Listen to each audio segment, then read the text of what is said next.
As the medieval world gave way to a new dawn, Europe stirred from its long intellectual slumber. The embers of ancient knowledge, preserved by Islamic, Byzantine, and Eastern scholars, found their way back west.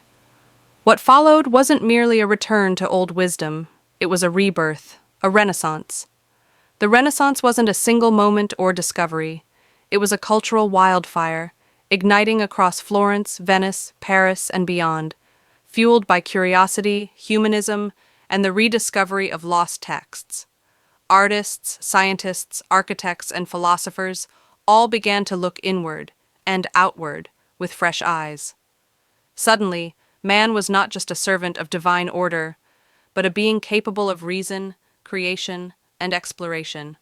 And with this new mindset came inventions, technologies that would shatter the boundaries of the past. Chief among them was the printing press. In 1440, Johannes Gutenberg, a goldsmith from Mainz, Germany, created a device that would become one of the most powerful tools in human history, the movable type printing press. Before Gutenberg, books were laboriously copied by hand, sometimes taking years. They were rare, expensive, and locked away in the hands of the elite, monks, nobles, and kings. But Gutenberg's press changed everything. For the first time, ideas could move faster than armies. Words, once chained in cathedrals and courts, now flowed freely into homes, taverns, and schools. In just 50 years, over 20 million books were printed and distributed across Europe. Literacy spread like never before, and with it came questioning, reform, revolution. It's no coincidence that soon after, Martin Luther nailed his 95 Theses to a church door, sparking the Protestant Reformation, or that Copernicus, Galileo, and Kepler would begin to turn the scientific world upside down. The press gave thinkers a voice, and the public the power to listen. But the Renaissance wasn't just about printing, it was an age of engineering marvels and artistic innovation. Leonardo da Vinci, the archetype of the Renaissance man, wasn't just a painter, he was an engineer, anatomist, and inventor. His notebooks sketched out flying machines, water pumps, and even early concepts of a tank and helicopter, 400 years ahead of his time. Architecture surged, driven by classical symmetry and geometric harmony. The Florence Cathedral, with its vast dome designed by Filippo Brunelleschi, stood as a testament to mathematical precision and human ingenuity. Perspective was born, not just in painting, but in science and thought. Renaissance thinkers began to understand space, scale, and the human place within it. Even time itself was reshaped. With the spread of mechanical clocks, daily life became more structured, measurable, preparing the world for a more industrial mindset. And quietly, in workshops and shipyards, new tools were forged. Compasses grew more accurate. Cartographers mapped coastlines with precision. Gunpowder was refined for use in weapons that would change warfare forever. The Renaissance was more than beauty. It was a technological and intellectual acceleration, setting the stage for global transformation. Humanity had awakened, and with every printed word, every measured star, every drawn invention, the future drew closer. But the Renaissance was still just the beginning, because what followed was a revolution. One powered not by art or ink, but by steam, iron, and the unstoppable rise of machines. It began quietly, not with a bang, but with steam. In the late 1700s, nestled in the coal-darkened valleys of Britain, a new kind of fire was being harnessed, one not used for warmth or war, but for motion. This was the dawn of the Industrial Revolution, a transformation so profound it would rewrite every rule of life on Earth. Before this moment, for thousands of years, human progress moved slowly. Fields were plowed by hand, goods were made by artisans, travel was as fast as a horse could run. But now the limits of muscle and wind were being broken. James Watt's steam engine, first perfected in the 1760s, didn't just power machines, it powered change. In towns like Manchester, Birmingham, and later in Boston, factories sprang up. Massive brick buildings filled with roaring furnaces, spinning gears, and iron giants that never slept. Textiles, once woven by hand, were now produced by steam-powered looms in vast quantities. Iron and coal, once local and limited, now flowed like rivers through rails and canals. The world entered a new tempo, one of noise, smoke, and speed. With industry came invention. The steam locomotive redefined distance. In just hours, people could travel routes that once took days. Trains screamed across landscapes, connecting cities, mines, and ports in a web of steel. The factory system changed more than how things were made. It changed how people lived. Millions left farms and villages, crowding into industrial cities in search of work. Families were reshaped. Time was no longer governed by the sun, but by factory whistles and shift changes. For the first time in history, entire generations grew up surrounded not by nature, but by machines.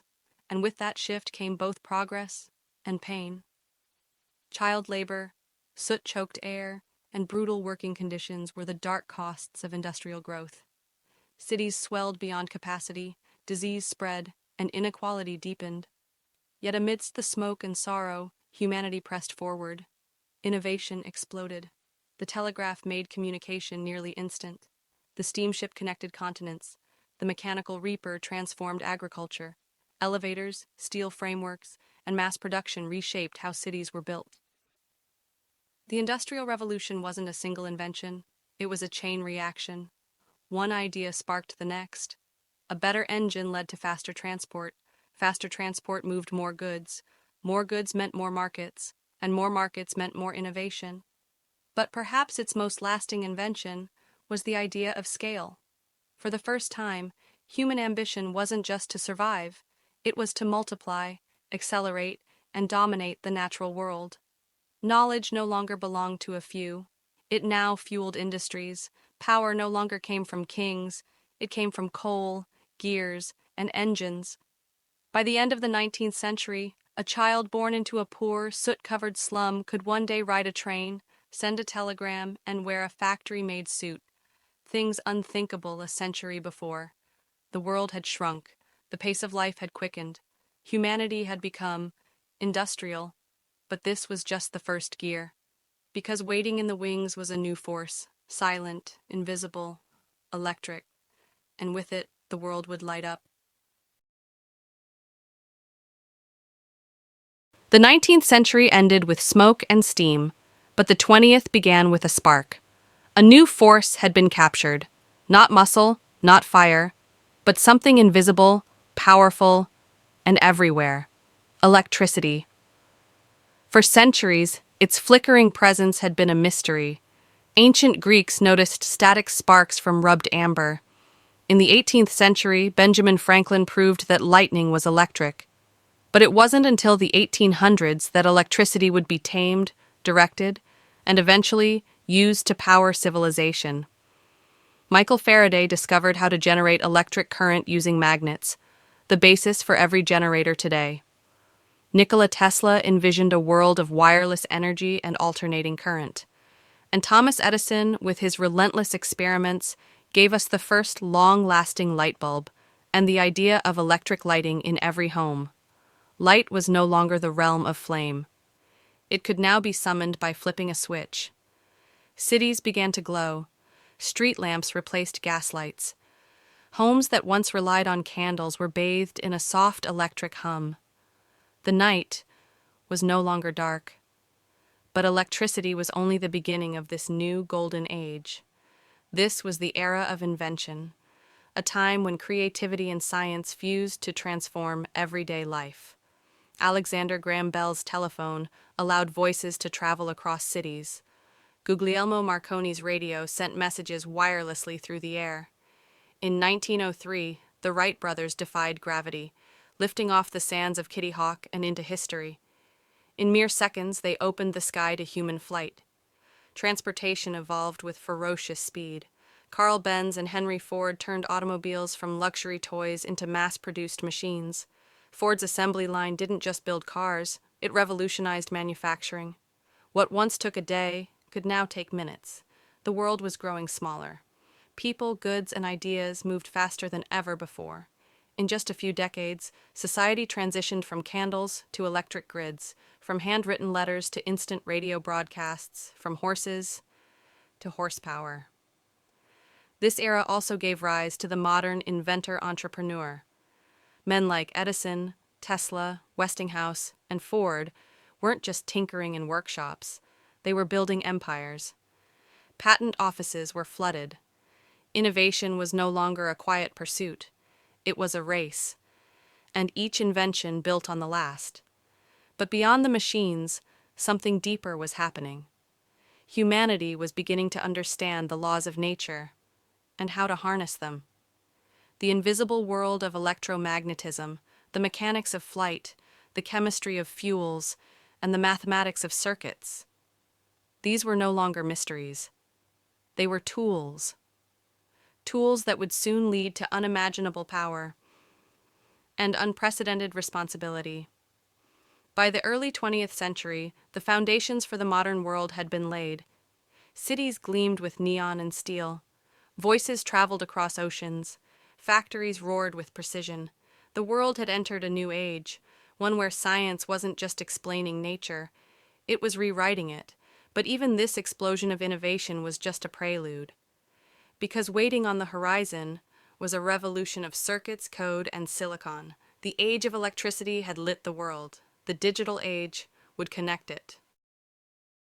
In the middle of the 20th century, the world shifted again, not with iron or steam, not with electricity or flight, but with something far smaller, the bit, a tiny unit of data, a single one or zero, simple, silent, but destined to change everything. This was the birth of the digital revolution, the moment when information became the most powerful force on Earth. It started in labs and bunkers. During World War II, Alan Turing built one of the earliest computers to crack Nazi codes, proving that logic machines could solve problems faster than any human. By the 1940s and 50s, massive computers like ENIAC filled entire rooms, running on vacuum tubes and punch cards.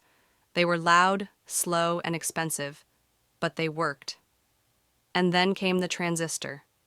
In 1947, at Bell Labs, scientists created a tiny electronic switch, the size of a fingernail, that could amplify and control electric signals. It replaced bulky vacuum tubes, shrunk machines, and laid the groundwork for the microchip. In the 1970s, the first personal computers appeared. Apple, IBM, and Microsoft emerged from garages and dorm rooms. Machines once reserved for militaries and corporations were now in living rooms and classrooms. Programming languages gave humans a way to talk to machines, to teach them, to build with them. And then, the world got connected. The internet, born from government research in the 1960s, quietly grew through the 1980s. But it wasn't until the 1990s, with the World Wide Web, that the internet exploded into public consciousness. In a matter of years, the entire world went online. Websites became the new storefronts. Emails replaced handwritten letters. Information, once stored in dusty libraries, could now be accessed with a click. A new frontier had opened. Cyberspace. A realm with no borders, no gates, no limits. A space where ideas could travel faster than thought, and voices from any corner of the planet could be heard. The digital age reshaped every industry. In finance, trading became algorithmic. In media, film and music went from analog to pixels. In medicine, machines could now scan, model, and even diagnose. And behind it all, code, lines of instructions, logic, and creativity became the new blueprint of civilization. The smartphone, introduced in the 2000s, put the power of a supercomputer in every pocket.